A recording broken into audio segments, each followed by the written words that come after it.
Okay, being slightly past the appointed hour, I would like to call this public hearing to order. Would the clerk please call the roll? Baxter. Here. Volko. Here. Robert. Here. Yeager. Here. Peters. Here.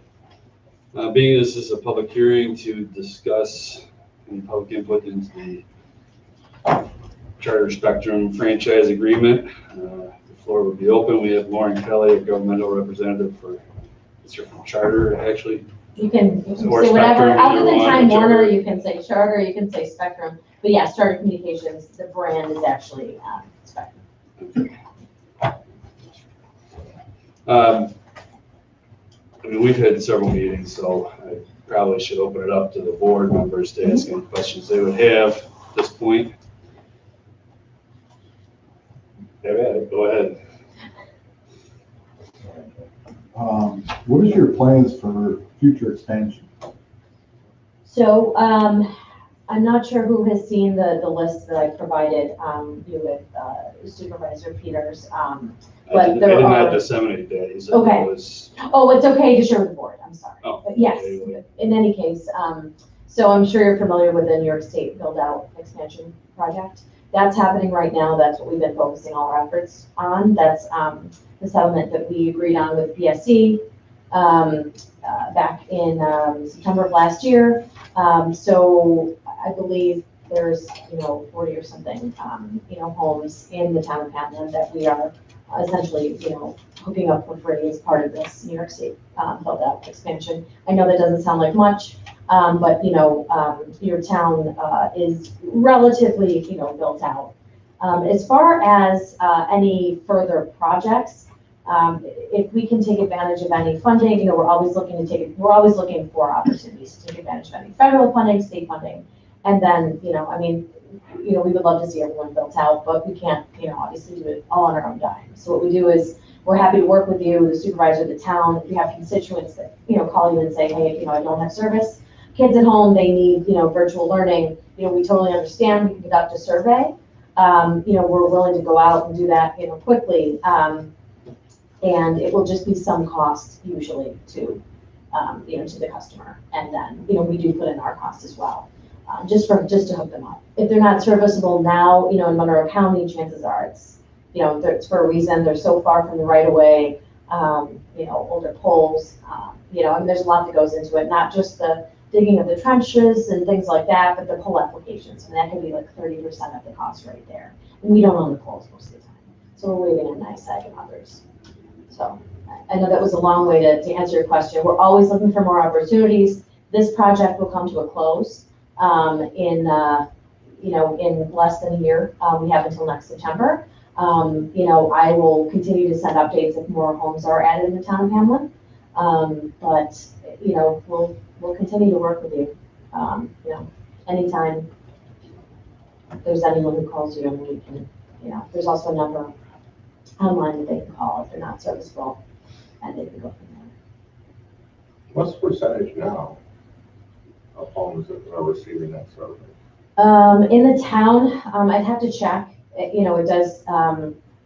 does change. I mean, so I can look into your subscriber count, which does change. But in terms of the franchise agreements, it's that's cable related. I'm not saying those people don't also get internet, but that's the purpose why we're talking about the franchise tonight. I can certainly find out that sub count for you. Like I said, it just changes who has service, who doesn't. As far as how many are serviceable, I can find that out as well. I mean, we did look at a map, and I know there are some holes. I know it would help for me to just show it to you, tonight. But I can try to find out that figure for you. Did you ever find out how much North Hamlin Road? Which street? Which one? North Hamlin Road. When last you were here, I'd asked if you could see what it would cost for North Hamlin Road. Yep. So I have some dialogue about. I don't know if you want to go through all of that during the meeting, but I've got some feedback on 33 Church Street, 330 North Hamlin Road and Jacobs Road, and also a little bit on Martin Road as well. So the closest plant to that North Hamlin Road address is about 4,500 feet away and would require 20 pole permits, which is, is very costly. That's kind of what I was talking about. not to mention the power line runs through the easement and behind the customers' homes with 400-foot spans. I know this is probably all, I'm still learning as well, so, but we can certainly, if you want to talk offline, I'm happy to find out, what the cost. Oh, yeah, I'd like to know at least to cable up North Hamlin Road. Sure. Because that's an area that has people that have kids. Right, yeah. Yeah, we looked at 330 specifically, and I can Yeah, I follow think up. we just picked that out because it's kind of in the middle. Yeah, okay. There's there are a decent amount of homes, along the way, but they still sit very, very far off the road, so the UG feeds, that adds high cost to make them serviceable, being that they're so far. I don't want to get into too much jargon during the public meeting, but this is why they weren't on the list and why. Right. So yeah, I'll get you that exact. Okay. Yeah. And we can talk about Greenwell Farms and Martin Road and Jacobs Road as well. I wasn't sure if those individuals were going to be here tonight, so Yeah, I don't know. People can't say one way or another. Yeah, oh, sure. No, you never can, but. So those costly properties, Mhm. the customer would have to bear the brunt of the cost? Yeah, we do, again, we put in some, there's labor, there's construction, it just depends on how far, every situation is different, which is why what we do is we'll have our construction field ops teams, go out and actually conduct a survey, and then we can break it down. But yeah, oftentimes it is, there's a lot. I've seen situations where we're going over 390, you said the 20 pole permits, that's a lot. And I've also seen some situations where poles were old and had to be replaced. That was my question, because I'm dealing with another company Okay. that covers a different area of New York. I Yeah. don't know if you guys cover the area or not, but they're obviously part of that build out that you're talking about. Yeah, And they're behind schedule because the poles are so old, and they Mhm. obviously, in their thing says that they don't own the poles. right, they're leasing space So- just like we are. My question would be is if you guys had to settle with the state for whatever reason, then how would these people get away with not replacing their poles? Isn't there some requirement for pole replacement, especially since how I'm sure telephone and cable run on them? Mhm. I guess, is there a requirement that they have to replace the poles every so often? I don't believe so. The project that I'm talking about, we took all that into consideration. So if there was an area that needed all the poles replaced, we would move on from there. That wouldn't be a viable area for this project. But that's a good question. How often the poles need to be replaced? That would probably be something to have to ask, NYSEG about or. And I will say this, just so that also, one of the areas that is in your build out Mhm. that you provided the list for, they are going through right now and replacing all the poles. Okay. So Yeah. they are doing it. Yeah, well, I just, Specifically, I stopped to talk to the guy because I wanted the old poles Yeah. just for, no, I and was, stuff like that, but that's what they're doing as part of this, Yeah, which, Particular is this project. field, is this, it's Wilder Road. Wild Road, okay. well, no, I won't lie, I'm looking at Armstrong, the southern tier, and Armstrong. Okay, yeah. They were gonna run basically by our place, and their thing was, is the poles are in such disrepair or sad shape that, when I read that, even before tonight's meeting, and now you're saying the same thing, Mhm. is if you're held to a standard as far as putting service in,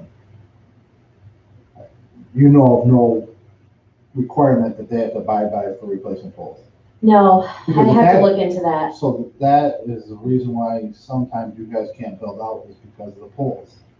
Right, yeah. We can, it's very costly, so then we have to share the cost somewhere. I think that's what. Really, the biggest cost to the consumer, depending is how far off of the roadway they are. Is that correct? Yeah, most of the time, but, sometimes it's, rough terrain and things like that too. Most of the time though it is. I've only done this for a little less than 2 years, but what I've seen is, being far from from the nearest pole, nearest node, and then some other geographical issues that can also come into play.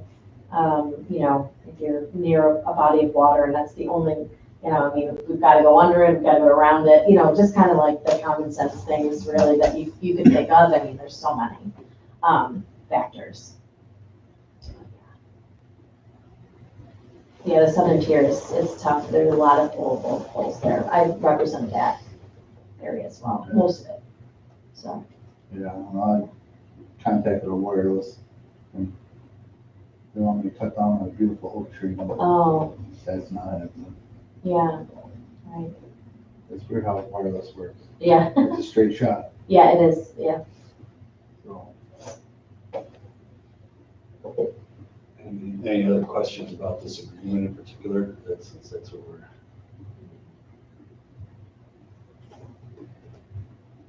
Working on. Let's see.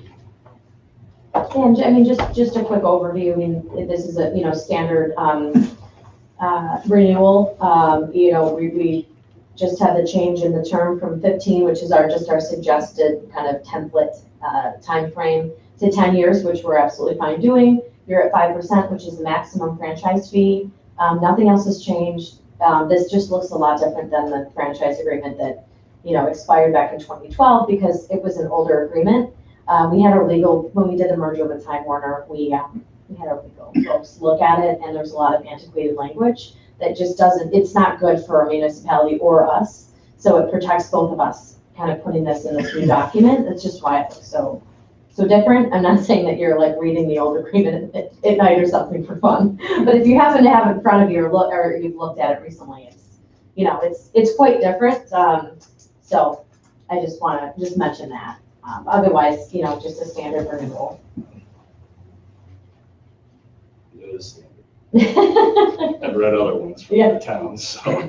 Yeah. It's almost virtually identical. Yeah, right. I mean, literally change the names is about. Yeah, I mean, we're trying to keep it all streamlined until you come and, you know, until you have changes, and then we'll work with it. Any other questions? You answered my question, was gonna be about the percentage, where's the cap?